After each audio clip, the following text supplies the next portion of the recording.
I'm Hunter Rose, and welcome to Macca's Old School Podcast. If you've stuck around this long, like and subscribe. It's for free.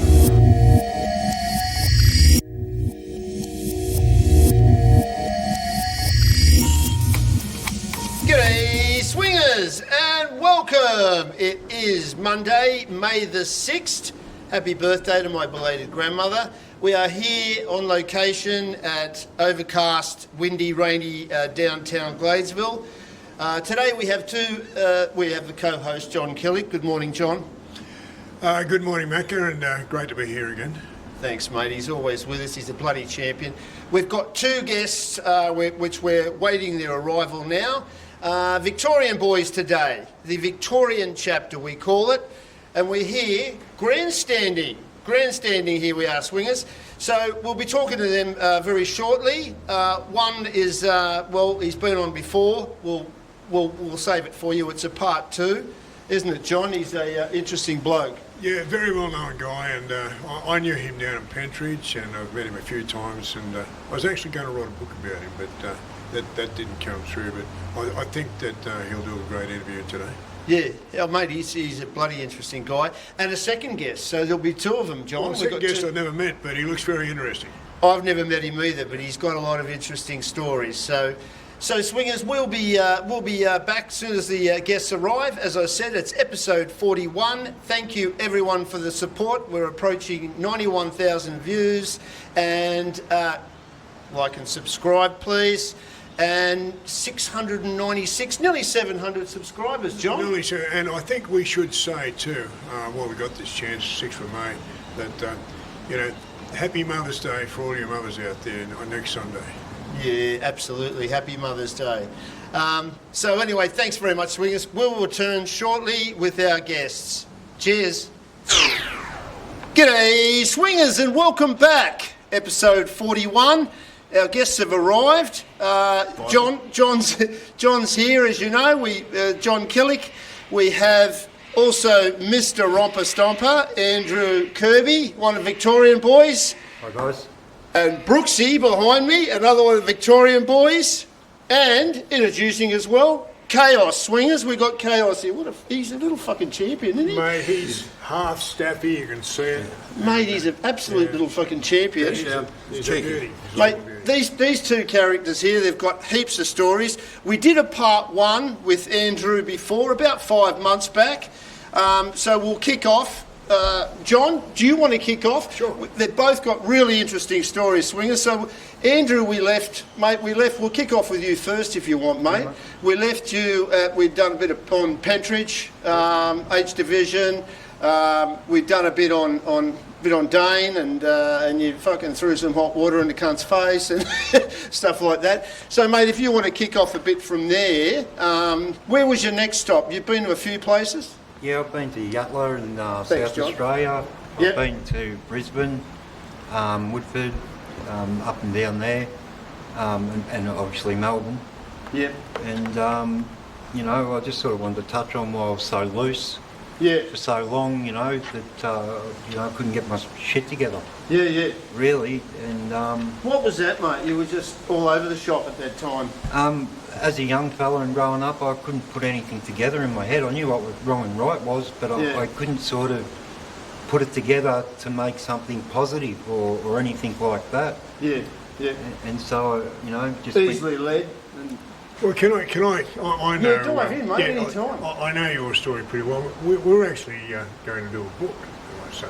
Yeah. But the guy that was financing... What happened there? Well, the guy that was financing, what, $100,000 tax bill, wasn't it? And some guy was suing him for some some compensation that wasn't justified anyway. Yeah, right. But so there was a few things like that going on. Yeah, so that's stuff that. But I know a fair bit about Andrew's story, and we just sit here. This is great. Just pretend we're in a yard in bloody jail or something. And, yeah, right. Yeah. The only dog around is this one here, and there's no screws around, so we can really say what we want to do. Yeah, that's it. Yeah. And that's it. We're grandstanding today, swingers. Grandstanding. Yeah, I remember your early story. He's a champion. I'm not sure Andrew's early story came out, but I remember you got bullied a lot at school, didn't you? That had a lot to do with it. You moved around a lot, went to a lot of different schools. Yeah, about things 16 like schools I think I went to. 16, me and my okay. brother. No kid can settle in that. No, you never.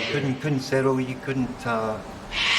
You know, you'd get picked on, and then you'd go to another school, and it'd be in the same area, and then you'd get a whole cluster of schools in the same area, and the violence and the bullying just really ramped up. Yeah. You know. And it's a pity because you had a bit of ability as an AFL player, as a Yep, Collingwood under 19s. Collingwood under 19s. And Fitzroy as well. Yeah. And I think the following year they went to Brisbane. Yeah.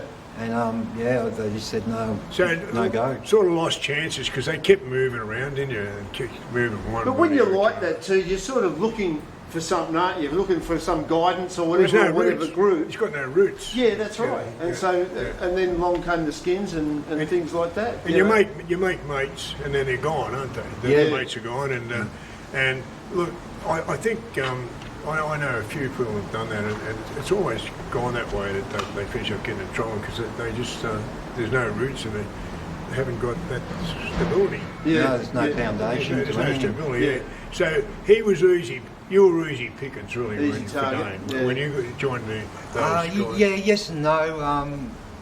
But I still had that level of control where I knew where I always wanted to go. Yeah. And I wanted to go down that wrong path. Yeah, Did you? yeah, right. Yeah, but like when So you got that rebellious spirit that did come through what had happened in your early life. You know? And I've been sheltered all my life, so once I hit the street and I saw what was out there, it was like, you know, the big city lights, and off it went. Just You got a taste of that and thought you'd get it. Yeah. Well, I went to a squat as a street kid, and the group that I was living there with, we were all armed robbers, or they were armed robbers, and so bang, I became an armed robber. Yeah.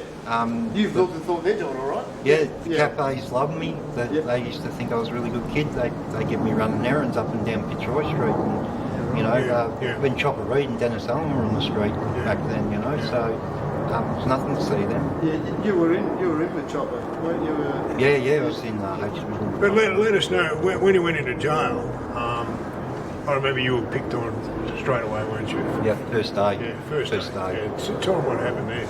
Yeah, I went to the watch house, Russell Street watch house, the old chook pen, and I was laying on the benches in the middle of the chook pen, and these blokes are cutting laps, and the bloke comes up and says, give us your tracksuit pants. I said, no. Oh, fuck, that's right. No, I'm not taking them off, man, I'm sleeping, you know, sort of thing.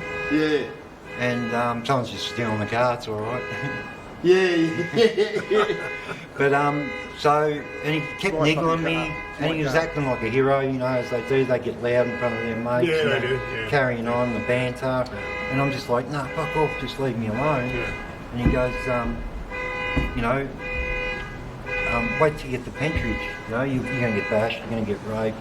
He goes, kids like you don't last, and you know, they commit suicide and all this. And I'm thinking, what am I going to do, you know? And I was just stewing on what am I going to do, but not knowing the answer to it. Yeah. So, Oh, it's a terrible situation, man, when you got no friends, no backup, and you're young. How old were you then? 17. 17. Yeah, Yeah. you shouldn't have even been there. No. Should have even been there. It's funny, you, Russell Manser, Ronnie Isherwood, me, we all went to jail at 17. Yeah. Yeah, Yep. yeah. Maximum security jail. And there None wasn't us a lot should of have been. no, there wasn't a lot of 17-year-olds. They did have a boys' yard, and they scrapped it because it was too violent. Yeah. You know, so And rest in peace, So Russell. you mate, tell he them what passed happened there, recently. because I remember you were in a door, not Doherty, it's open style. yeah, and world. the chook pen. No, So where you moving up with this guy? What happened? yeah, so I go through reception. They take me over to F Division, and that's your like the induction unit. Watch the video, you know what to do in jail. He follow told you he was yellow going to line. get you, didn't he? He told you. Yeah, he's relentless. Yeah. And he kept making me a fool in front of scenes of people, and I was getting embarrassed, and fuck. And so, like, there was 20 blokes, and they all been up through the doctor, make a phone call, psychologist, all that. And they were all in the mess hall eating, and I was the last one to get called through. So I don't know whether they thought I was going to bail or whatever. Right you there, know. really, yeah, worked But out yeah, all I right. what he did, not for him, for me. And so there was 2 rows of tables, one that side and one that side, and I go past the billet, which is the essential worker. You better tell them, in those days we had real steel utensils, didn't we? Because it's all plastic now. Metal knife and fork, Yeah. and forks, all metal, and they're all sharpened. Yep. So they didn't have like direct points on them, but they were all sharpened. It's all plastic now. Yeah. Probably for one of those reasons. For those reasons. Yeah, you might have changed the system actually. Yeah. No, we still had it for a few years after that, I think. I hope so. And so I get my plate, my meal, and I cruise up along the right side, and it was like a Forrest Gump movie, you know, a moment. What they gave you? This seat's taken, this seat's taken, this seat's taken. Thought, oh, fucking oath, here we go. So I go up there, and there's a head table, one right in the middle, two lines there. And so I sit up there, and old mate says to me that wants my tracksuit pants, now say grace, matey, and everyone laughed at me. Yeah. And I just went red as a beetroot.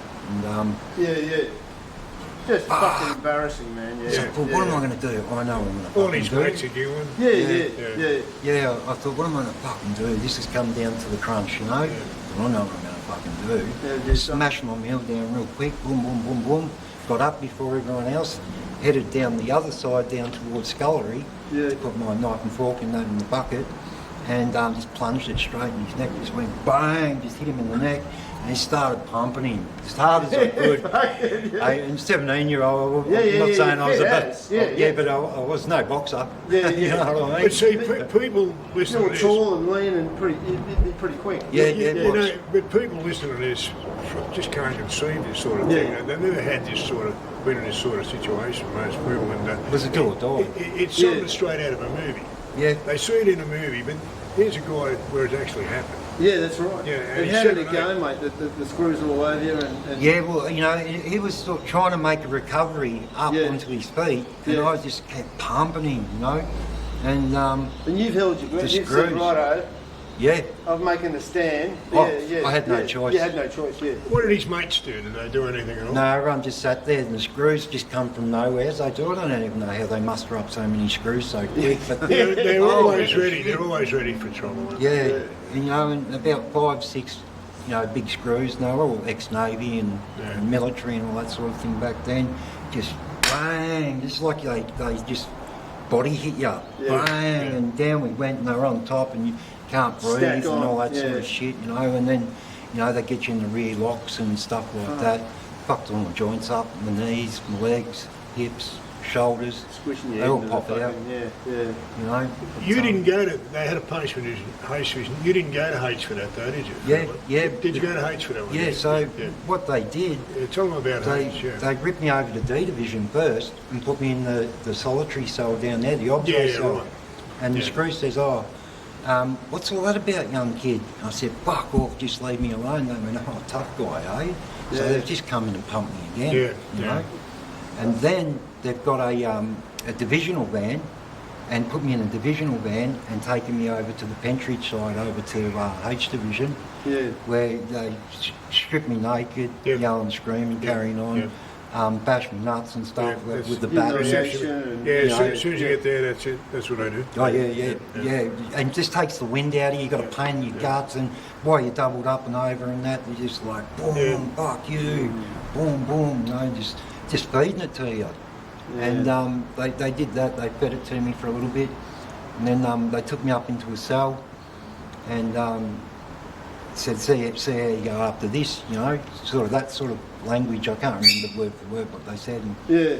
And, so they put me in the cell, and I can remember hearing them talk about an hour or so later. This kid's only 17, we can't have him here. There'd already been like 6 or 7 young fellas had committed suicide and been taken out.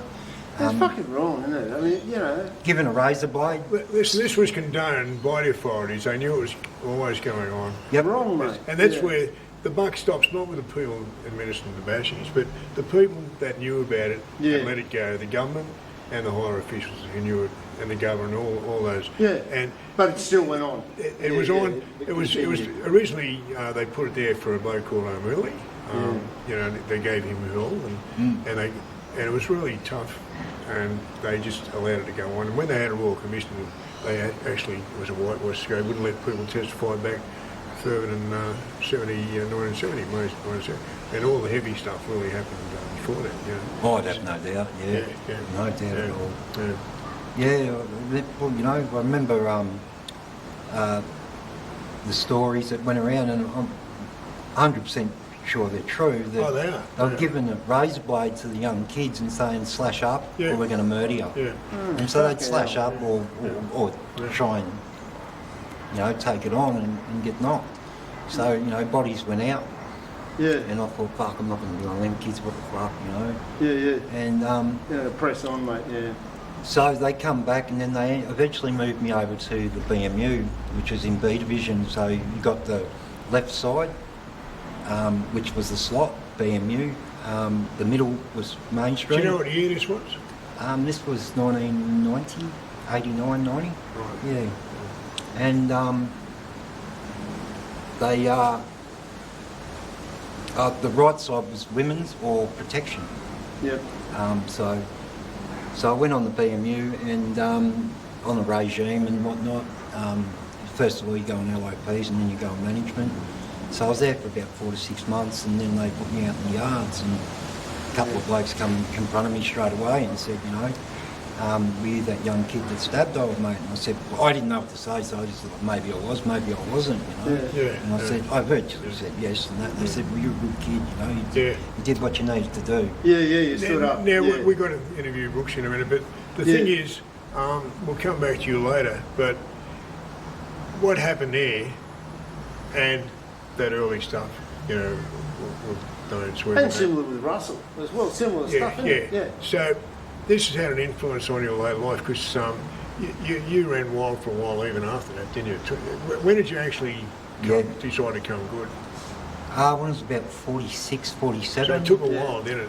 I so had you had some rough years up until then, I ended up going to war with one of Australia's most notorious criminals, and it just changed. It just changed my outlook and my perspective, because I got buzzed up on and removed from the pod instead of going out into the yard to fight it out. So old mates pretty much lagged me and, you know, got me removed, and I'd never get to see that bloke again.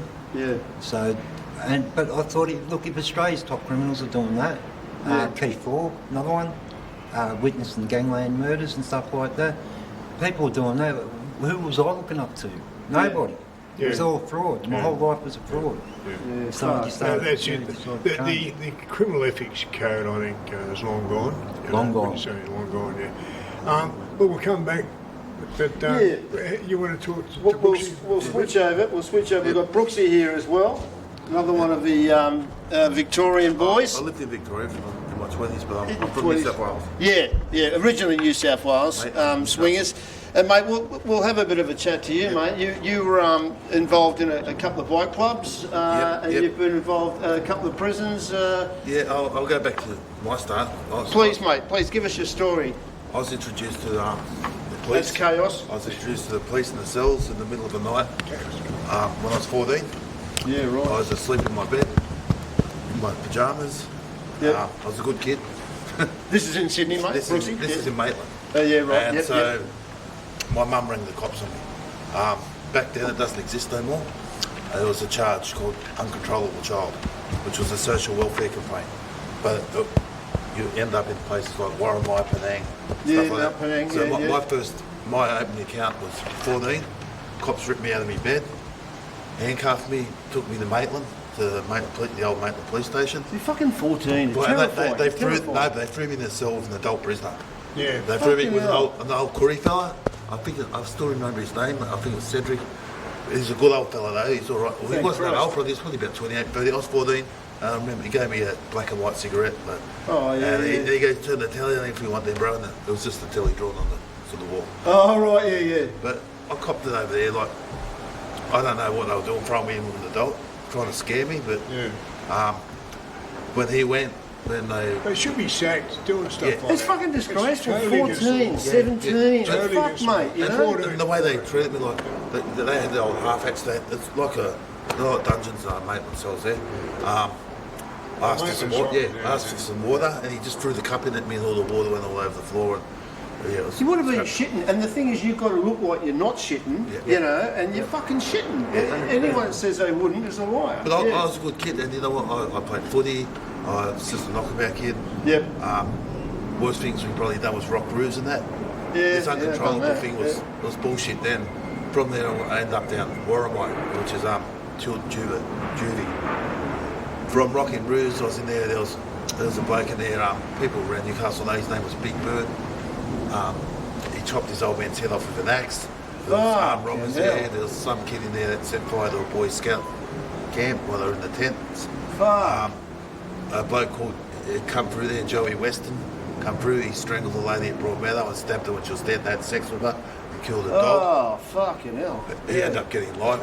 The trouble is, they get these kids, like you're talking about, and they throw you all in the same bundle, and one does it, so the rest will punish the rest as well, and that's what happened when you get thrown. Yeah. So what's happened? Well, actually, when I went to court the next day. I didn't get locked up that night. Actually, he said, "No, you can't go home." They put me in Maitland Refuge, and then these other kids from Maitland Refuge and talked me in the wagon school, this and that. So I went down to Maitland. I stole a pack of smokes from Coles. So I got caught because I went back in the store because they must have got caught.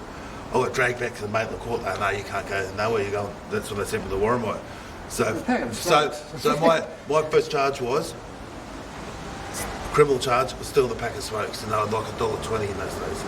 And the next thing I'm with all these, and I was in there for a while.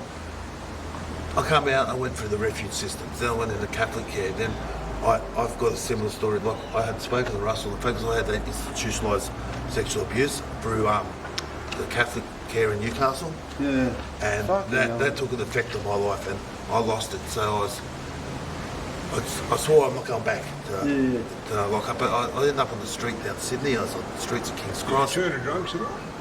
Eventually. Because they usually do. I did turn to drugs, but not hard. To black it out. Not hard out, but so I got a big scare with drugs. So I used to be, I was in a refuge in King's Cross called the Opposition, which was run by the City Mission, and you had to get in there at 5 o'clock. You had to sleep with your shoes on, everything going under the sheet, because there's kids in there. They had AIDS, they had heroin addiction. Heroin was a huge They'd problem, rob you when you sleep. Even, you know, it was a scary place. And here I am, like a country mate from Maitland, down in the streets of Sydney, and it was real. King's Cross, but I also tried to maintain. I put myself through school. I actually got a good job. At that age, I got into public service. But I stuffed up because I started using silly drugs like hallucinogenics and stuff. And I'd go to work tripping. I'd be having get fun little there. tabs, I'm not proud of it, but it's just it was. I was a kid out How there. did you get involved in the biking? It took me a while. I was hanging around when I was young. I always had a love of motorbikes. But I had a long path before I got the bikies. I was on the underground dance scene with drugs and ecstasy and all that. The big dance scene and The big nightclubs dance, in the 90s the too. warehouse parties. Yeah. And I've gone from being like a punk, a street kid, a dance scene, and then biking. So how's that happen? Well, it's all antisocial. It's all, and you're looking for a sense of belonging. Like when you move schools and you moved homes. I went for a refugees orphanage. I was first went to an orphanage at 6 because my mum lost it because my dad died young, and you're seeking a sense of attachment. You get. So being in a gang, you've got that sense of attachment. You got that, and that's basically what it was. But I didn't go in there to be a criminal. I'd already done crime. I was never like I didn't do breaks or dishonest crime. I'd done a lot of drug crime, and I'd had an average thing. But in my 20s, I went to Melbourne. I met a girl, a nice Italian girl, got married, had kids. I built up a company. I lived a good life. I was successful. And then my marriage broke up, then bang, I had that sense of loss again. And nothing. And then I just hit the drugs, mainly cocaine and this and that. I spiraled downhill. Then in the 30s now I went to buy shops. And you're looking for that brotherhood, you're looking for that sense of family. Plus I had a genuine love of motorcycles. I loved riding. But unfortunately, you put a target on your back. Whether you're doing anything on, you get all like the Raptors and all the police, and someone will be speeding doing 80 and you're doing 70 and it's a 60 zone, they'll overtake that person doing 80 and get you who's doing 70. And when you what you're it was, associated with whoever. I kind of got a little political with it, like standing up for our rights. Like I didn't believe they should have, because if you understand law, everyone's equal under the eyes of the law. But when it comes to people like bikies or Middle Eastern people, Lebanese, or they're targeted, and you know, like they've all got their own task force. Like MEOX for the Lebs and with the Asian task force. Then you got the Raptors for that. They target you. You're not equal under the eyes of the law. There's a lot more normal people. There's a lot more criminals in the wider community than those things. But then the media love it. They pump it up, and then I fell victim to it. I fell victim. Well, I haven't got the victim mentality. I lost that when I was a young age. But I come under police surveillance, and for years I was pulled over all the time. Cars searched. You just get jack of it. My house is raided. And in the end, I ended up with a firearms prohibition order on me. And that's a free ticket. That's a free ticket from the break your balls. It's just wrong. So I've actually left the state again now because of that. That's one of my major reasons. But what I was where I first got a lot of public attention, like I was known locally around Newcastle, and you know, just one of the boys, was when I went off and I wanted to get one up at Raptor because they terrorised my life honestly for 6-7 years. Arguably, a lot of people out there say, yeah, you all deserve it, whatever. I'm not going to argue the point. Maybe we did, maybe we didn't. But when you're actually at the end of that, and you're driving down, your kids in the car, they pull you over, they pull your car apart, they pull you out at gunpoint. Like 10 of them, and they strip search you in public. public, and this happens countless times all year round. And they just don't, that intimidation. They don't find anything, and they'll run dogs through your cars. Like first they'll run dogs through for drugs, and they'll run through for firearms. And like, hello, like we're not that dumb. I'm not going to drive around for anything in my car, but still they like to just push it. When they finally got me, and I went, I got a sentence for a controlled operation that Raptor done. I thought they set me up. Australia doesn't have entrapment laws, but they do have guidelines. You're not really meant to bring people into controlled operations. I got brought into this. Wasn't even my gig, and I just dropped things for people, and I made no money from it. It cost me a few years of my life. Done my time. They wouldn't leave me alone after that, and so. How are you with your family now, mate? You said you had kids and adult kids now. And I'm close to my daughter. I've got 3 boys down Melbourne. That's been four all up, 5. 5, fucking hell. I've got another You're not daughter. firing blanks. My youngest kid I'm dirty about because the mother of my youngest kid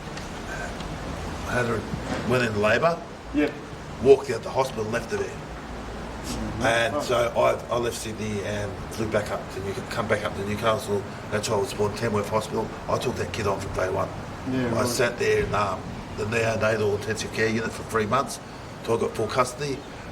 Then I clicked it and had a bit of a violent situation where I kind of took a bit of justice out of some pedophiles.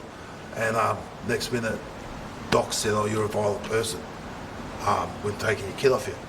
I said, "I'm trying to protect kids, you know." But it was a month after the incident, and I said, "Well, where were you the last month?" You know. But anyway, cut a long story short, when I was in jail, they took that kid off me and awarded her to the minister. They couldn't adopt her. Straight, because I've got Indigenous blood as well. So since the stolen generation, they're not allowed to adopt. So they gave her to the minister, and they didn't tell me until 2 months after they'd done it. You got 28 days to appeal it. So they stitched me up. I got stitched up a few times in jail. It's just come by the taxation department, just all different things. And, they rinsed me. But I got out. I wanted to change my life again. I was out of the clubs, everything. I left the clubs a couple of times. I was out, clean start. I had to do parole. I had to do your parole. Got through 9 months of parole. I got offered a place in Murdoch University over in Perth. I was doing science. Doing science. Sorry? Doing what at the university? Science. Before I went there, I was at Armadale University of New England. I started law because I just had this thing where if you want to be on the wrong side of the law, you better know the law. Because you know you're out. It's a smart criminal, you know. They do things calculated. It's, You're not in it to be a criminal, you're in it to make money or, you know, or be successful. So if you know the law, but anyway, it didn't help me too much. It didn't defend me against controlled operations. And which, mind you, I've got a lot to say about that because if you understand law, when Raptor got me, they crossed powers. They had the legislative, the executive, and the judicial working together to trap us. So it was unconstitutional, but I won't go into that. But Did you have much trouble with the clubs, mate? Well, if you were leaving the clubs or anything like that? I was going to say that wouldn't be an easy task. Plus, I went from one club to another. I had my reasons. It wasn't because I was wanted to join a new team or anything. I did have my reasons. The first because it's a bit frowned upon, I believe. That control operation that I was a subject of that I went to jail for was from the first club. I don't think I lost my faith with him, and I honestly wanted to leave this thing altogether. So I went to another. I had troubles. I got pumped. I've heard rumours. The way it happened, I won't go into it.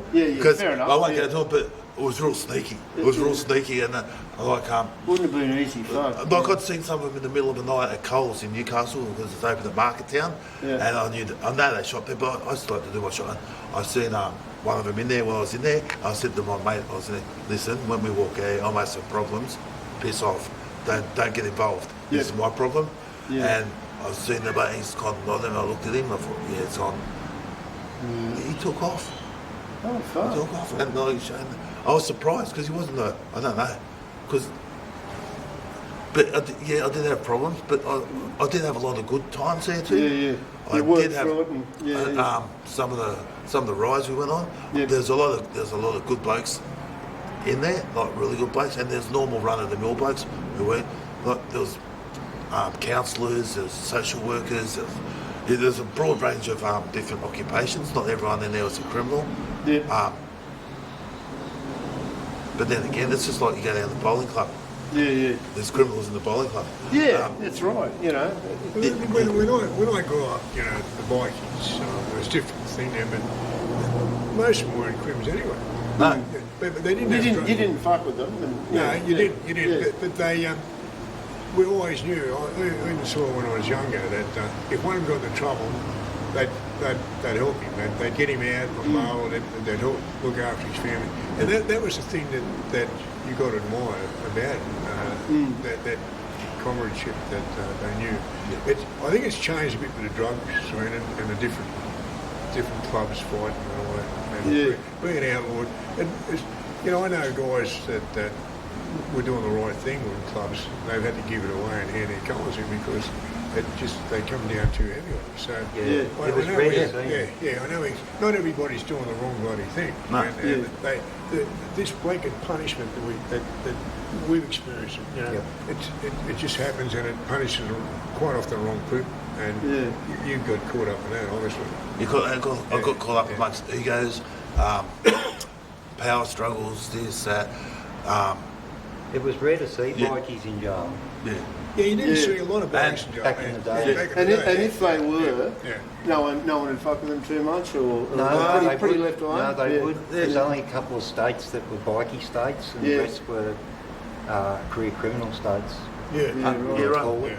But see, when I went to jail this time, I was in between clubs. I was out, and I tell you, it's not going into a jail and you've been affiliated in that. First, because I was a Raptor control operation, they knew who I was when going in there. So in Newcastle, I was right. I was there. As soon as I got the silver order, NA.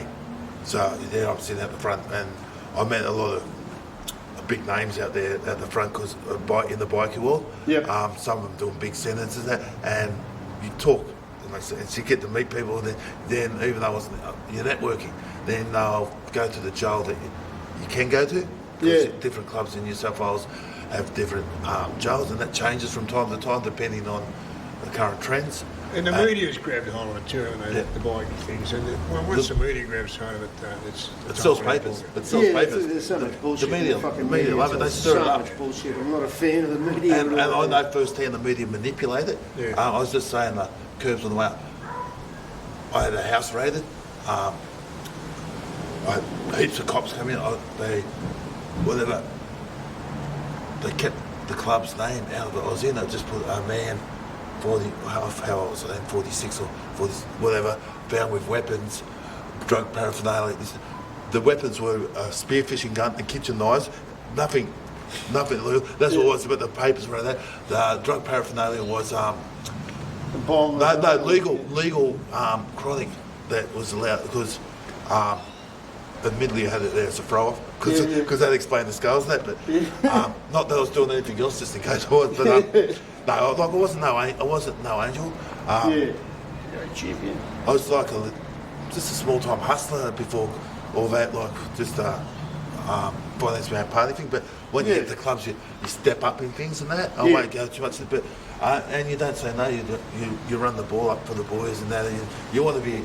You don't want to be seen as someone that's a dead weight and whatever. And there is a lot of dead weights in the club. There's coat hangers that just wear their colours and they live off the name of the club. But, you live off the name and Not everyone's a hectic one. There's people there with brains. There's people. I find all walks mixed of life. bag. Mixed bag. I said that bloke. He looks You're like. right. We're right. Yeah, he looks like a librarian. They said, see that bloke there? He'll hit the target like 500 metres away and won't Great miss. shot. Yeah, he's prepared to. I'm not saying. Well, that's just hypothetical, but saying people have different purposes. Not everyone's there. Not everyone's a big meathead. There's builders, there's shakers, there's businessmen, there's whole mixed bag. Well, it's a mixed bag. Isn't it? And it all functions. Yeah. And there's the people that just love the party and anyway, that's just a rundown on it. It's a different world. Mate. It's a different world, and it has evolved into something far from how it was originally. Yeah. Can we just ask you where you're at now? Where I'm at now, Yeah. I've renounced all affiliations. Right. I'm living a clean, healthy life. I'm doing little life on my Facebook and that, motivational. Because both you blokes are quite well known in Melbourne. Telling people there is hope, no matter how far you get down, keep your head up. No, that's good. Putting a positive message. I've got a small following. I've kept it small because I was never out for clout. I never wanted to jump on TikTok because it's crazy on there. Yeah, I won't jump. They're crazy. I'm the same. It's toxic. No, I won't touch it. No. And I'm all about positivity. And I've let go of my biggest problem too. I got caught up in the FTP, this and that. I've let go of that. I've got no hatred for them. I've got no love for the police. I've got no hatred for them. They just exist. They're not part of me. I don't have that mentality. I've tried to lose that whole mentality and focus on positive stuff. I'm not involved in any crime unless I'm going through the tunnels up in Brisbane and not paying your tolls. A crime. I'm guilty. But well, we'll finish off. We're going to go over to Andrew in a sec, but we've got to finish off one thing there. What's this catch me if you can thing I hear about Brooksy? Oh, that was just my. Okay, that's what I wanted to go to. I wanted to go to university in Murdoch University over there, Rockingham down that way. I was staying at Safety Bay. I'd done 9 months of my parole. I had 3 months to go. And they wouldn't let me do it, so I went. You were pissed off. I just went. I thought I'd be right. But while I was over there, shootings were happening in the Newcastle house, and so Raptor and the police were running from my relative's house, looking for me, thinking I'm doing these shootings, which is ridiculous because I've got no form for that. I think it's dumb to shoot at a house, But anyway, my cousin's complaining, David, what are you doing? I said, look, I'll sort it out. So I bring Newcastle Police. Because I speak to Raptor, they had a Northern Division up there. What for? I just said my name, they put me straight up there. I said, listen, these shootings that you think I'm involved with, stay away from my family because I'm not doing. I've got nothing to do with them. I don't know anything about it. Why is that? Because I'm actually in Perth at the moment, and I was in Melbourne when I made that call because I used to fly to Melbourne from Perth to work, get money, go back over. So it's not me. Oh, bullshit. Okay, here's my student number, blah, blah, blah. And they said, do parole? No, you're over there. I said, Well, no. Well, they do now. Fine.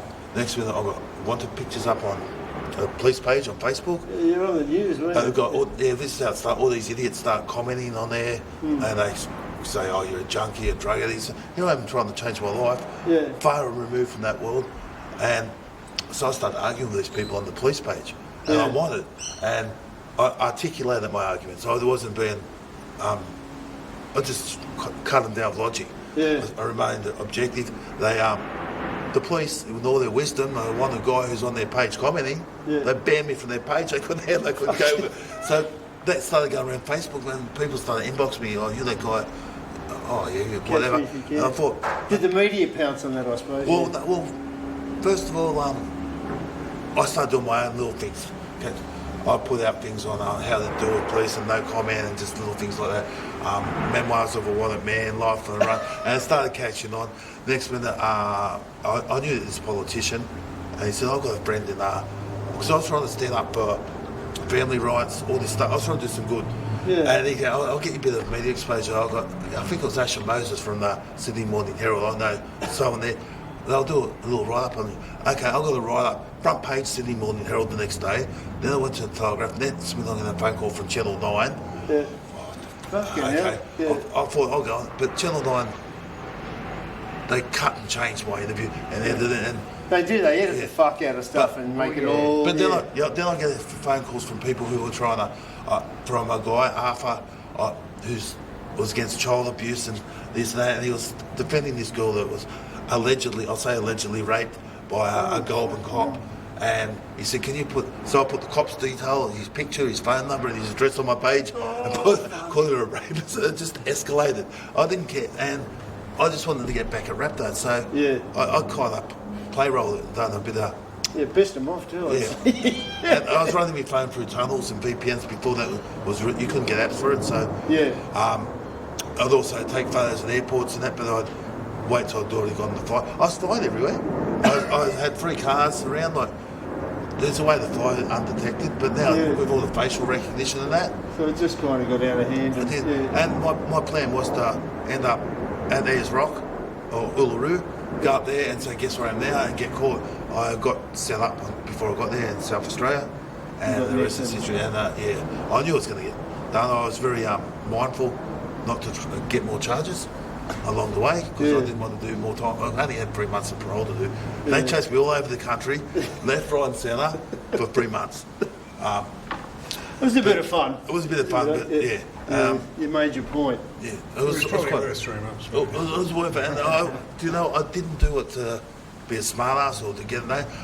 Because if you're on the run, well, I didn't really want to be on the run, I just wanted to go to uni. And if you're on the run, it's... No fun being on a run. Well, people do you it... know a few things about Well, it. people do the run wrong anyway. A lot of people I know, they'll hang around the same town, do the same circles. That's only a matter of time. I've done a little bit of style. I was flying here, left, right and everywhere. I went from Queensland to New South Wales, to Melbourne, across to South Australia, back to Melbourne, up there. They tried to do the old trick on me. I'd put in for housing years before and it wasn't my time to get one. They offered me housing in New South Wales and I knew what they were doing because they'd done it to another Newcastle lad. They got him somewhere, then there's a big siege. But they tried that with me. I thought, housing, okay, I'll take it. And they said, "No, you've got to come in our office." I was in Melbourne. I said, "Okay, I'll be up there." So I've flown up to New South Wales, head out in the pub, and I stayed upstairs, then go downstairs, waited to the housing, went the next day. I had a drone up to look if there's anything around the house. Went there, got the keys, got it, flew back out. And I hate to admit this, but I rented it out when I was on the run and buy up. So they gave me a gift, so I really took the piss out of them. I think in Victoria I got a government grant to do some study, and then I was having my HEX loan for over Perth, and but it all fell. It's a bit wild, yeah. Yeah. Well, thanks, Brooksy, mate. We'll swing over to But you're Andrew. okay now. Wrap that up. You're going well now. I'm okay now. I'm okay now. Honestly, I want to make a difference in this world. Yeah, good on you, mate. Not just for everyone. And what this world's lacking, what it lacks at the moment, there's a lot of hatred. There's a lot of division. Divide, it lacks empathy. The Pollies like division. They like division. And it lacks love. And it lacks. You got to. When I say love, you got to think and act out of love. Everything You're right. you do. Empathy is Empathy, love. Absolutely. I'll hand it over to you. Thanks, Brooksy. Good on you, mate. Thank you. Yeah, thank you. Yeah, mate. You're champion. I can pick up with my rehabilitation. Yeah, well, that's what I want to know. First of all, I've got to say that I've heard good things about you lately, and we met down in Pentridge not all late last year when Ronnie's book was coming out, but you've since been in a book James Fells put out about Pentridge, and you were the leading story in it. There's quite a story about you in that one. Yeah, the production story. Yeah, that sold very well. Bestseller, I think, before it got on the shelves. Yeah, that's right. And so, you're moving ahead, you're doing podcasts everywhere. So how do you feel where you are now? I'm in a good place. You're in a good place? I'm in a good place. My health sets me back a bit, with all the joint pain and operation on my back and A stuff lot of like that from prison time too, Everything, mate. yep. All that's all from 100%, prison and cops. Yep. Just smashing me around, rear locks, the squad, the tactical response group, CERT teams, nearly all through my whole life, CERT teams. Yeah.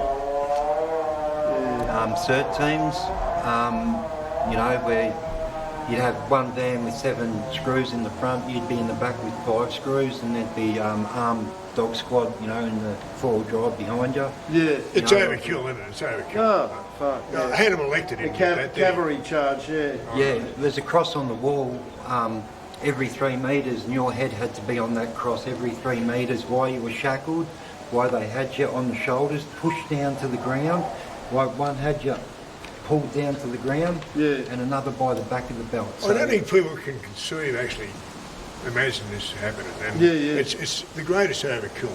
Yep, It really is. far. And, prisons are the ones that do the work the most. They just overdo the security. They really do. I get it, I fucked up. I mean, I fucked up. But you don't need that but sort that of was thing. just ridiculous. When you're handcuffed and like that. Yeah. Double handcuff. Yeah, double handcuff with security belt and someone with shackles on. No, leg irons always. Yeah, well, that's what I mean. What, two guys could handle you, let alone bloody 12. And do you both think today, has it changed a lot? Changed, but has it changed a lot? What do you think? I think it's worse. No, I think it's worse. yeah. I really think that it's worse because we've gone Americanised. Yeah. Don't you think? Even the leg irons are Americanised. Yeah, and I mean, you saw they shot and killed a guy in the back. Yep. They murdered him. We did a special after crossing. When I say murdered him, he was found not guilty. So we've got to say that we've got to It's fucking terrible. accept that he was acquitted. But the point is, that the facts are he was shot in the Shouldn't back. have been shot and killed. And It's fucking ridiculous. they argued that it was Shackled. legal, that he was able to do it, and he was shackled and handcuffed. And, How's that happen? I can't even fathom that. We don't. We reconstructed it. You can go fuck all. Yeah. Absolutely fuck And a all. guy ran. Yeah, I'm 82, and I caught the guy in 3 seconds. Yep. 3 seconds. That's Yep. right, yeah. My feet can only go about 3 inches, 3 inches at a time. Well, the prison officers' union argued that he went 29 metres in 6 seconds. Oh, bullshit. Yeah, absolute bullshit. Yeah. Bullshit, I've only just been out 5 years. Yeah.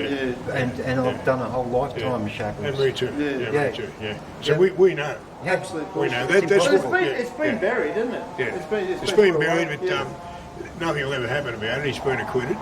Yeah. And so that shows you how there can be two sets of laws. That, if the wrong person gets shot, there'll be a major manhunt all around the world. Yeah. But if someone like that, and we won't go into it, but gets shot because he's a prisoner, Yeah. we'll just sweep it under the carpet. That's it. He's not guilty. Somehow the jury found him not even guilty of manslaughter. I can't. Because apparently that's in the rules. They're saying it's in the rules that if a prisoner's trying to escape, they can shoot him. That's it. Yeah. So there's no discretion. There's no. What if he's handcuffed, shackled? Tripped and fell 29 metres. Yeah. So I just sort of point that out that I understand where you're coming from. That it's overkill. Yeah, it's crazy. They get the right of way through the traffic. But we're never going to go through that again. You both aren't. go Yeah, on, you're I'm all going- stay out. Yeah. How many years Yeah. did you do up, Andrew? 27. Yeah, fucking long time. Yeah. Yeah, John, you're about 32. Yeah, that's 59. I'm a junior. I'm a kindergarten. I've done a few years. Yeah. I won free. Doesn't matter. It's, Well, we got- between juvie and everything. Well, we've got over 60 years here between us. It's 20 years each. But I've done it. That's a lot. And I'll tell you what, going on with that too, in the system today, there's a lot that is not reported. There's a lot that goes on that the media doesn't know. Never find Because out. there's a lot of Yeah. crims that they won't tell on that screw, or they'll cop it sweet, and there's a lot of bad stuff that goes on. I wouldn't give evidence against the screws. Yeah. Yep. No. So there's a lot of no way. unreported. You won't. No, I won't give evidence against I did. them. Yeah. I gave evidence to the Royal Commission Yeah. in 72 because we had to. We had to because there was a Royal Commission into what happened. And either we get up, otherwise all the riots, the guys that bloody forfeited so much, it was for nothing. Somebody had to get up and say the way it was. Yeah. Andrew, you know, that's the way we saw it. I agree in some parts, but I would have wound up dead within a matter of bloody days if I did Yeah. that. Yeah. Especially with what I've gone Yeah, through. with your background and the people you all do, yeah, it's a different thing altogether. We had to do it, we had to unite. I actually got talked in it by Jockey Smith because I said it's going to be a whitewash shot, and it was a whitewash, but we had to do it, you know. Yeah. I had screws given evidence against screws. Yeah. Things like that. I Yeah. used to slip the paper under the door and say, what about that chief, eh? Bad dog. No, Yeah. no shit like that. What are you? But you've been out 5 years now, Andrew. 5 years, Yeah, yeah. You're not Well, going back. I don't know if No, anybody no fucking saw way, yeah. Did anybody see there's an article in the Telegraph the other day, a big expose on what's happened in prison. It's a huge expose. The things that happened, actually, ICAC have named, and did you see it? It's just absolutely huge. If you can get it, you can probably go in and look it up. Have a look. Yeah. And it's huge. There's so much going on. The rapes, the sexual assaults, the setups. It's shocking. It's all in there. When I was in It's getting solitary worse. confinement, there was 1 murder and 3 throat cuts in a short period of time, Yeah. and I'm talking about in Supermax and the DU. How does that fucking happen? Yeah, How? Not a word. Not a word in the media. Well, not only that, you see it, it's often said, we're going to wind up, We have to wind up shortly, it's often, unfortunately. it's often said that there's so many mobile phones and drugs in jails, right? Yep. How do they get it in? They can't get it in. The visitors are zipped up, like from the back with the padlocks on it. Zip tie, yeah. So they reckon our visitors bring it in. Who do you think's bringing it in? Yeah, right. Who do you reckon's bringing it in? It's not Uber Eats, is it? All right, we've got to wind up, guys. We This have has to been bloody really good, wind yeah. up. We wish we could stay longer. yeah, We've we got a wish, guy yeah. cutting down a fucking tree over Yeah. here, by the way, swingers. Yeah, I so know. our apologies for that. We're going to have to call it a day shortly, mate. The Victorian chapter, the Victorian boys, Mr. Andrew Kirby, Mr. Romper, Stomper, they call him. You're stuck with that, Andrew, I'm I know. afraid, mate. It's You've my got all legacy, over the mate. place. He was You know. Russell in the film Russell Crowe's 2 I See. Yeah. The second one. Yeah, he was. Brooksy, fucking champion. Thanks Newcastle, very man. much. I'm Newcastle. torn between Queensland and Melbourne here, but I've got to represent Newcastle. Newcastle. And don't forget And where's Kaos. Chaos? We can't Yeah, forget. yeah, Chaos has been a bloody champion, he's by the been way. good. Swingers, Yeah. I wish we could speak more, but Yeah. we are really pressed for time. It's getting a bit late now, and that we're grandstanding here from Gladesville. The rain stopped, thank fuck for that. And that was episode 41. We're most grateful to these gentlemen, and we'll be back soon with 42 Aussie Crime and Time. So thank Please you. subscribe and like if you can to keep us going. Please subscribe and like, click. I remembered finally, Maccas. And thanks very much for everyone, and we'll see you all soon. Thanks very much, guys. Thanks for having me. Thank you. No, thank you, Thanks, guys. guys. Thank Really you. appreciate it. Thanks, mate. You're a Thank you. champion. Brooksy, Thanks, mate. champion. And John, good Yeah. on you, mate. He's a champ too. And Marcus. Marcus as well. He's on location. Good on you. Thanks very much, Swingers. We'll see you all soon. Yeah, thanks. Bye.